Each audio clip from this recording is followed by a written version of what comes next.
வரும் நாடாளுமன்ற தேர்தலில் யாருடனும் கூட்டணி வைக்கப் போவதில்லை என தேமுதிக தலைவர் விஜயகாந்த் கூறியுள்ளார். தஞ்சாவூரில் நடைபெற்ற பொதுக்கூட்டத்தில் உரையாற்றிய போது அவர் இதனை தெரிவித்தார்.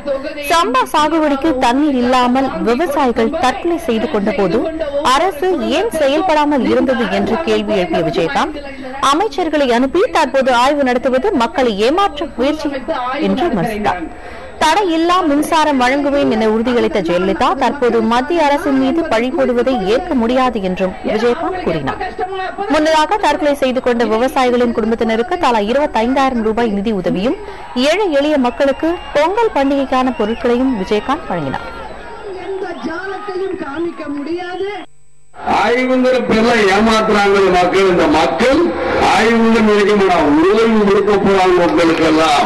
அதுதான் நடக்க போகிற மக்களே. ஆய்வுங்கிற பேர்ல நீங்க ஏமாத்திக்கிறீங்க. உங்களுக்கு எல்லாம் ஓய்வு தான் கொடுக்க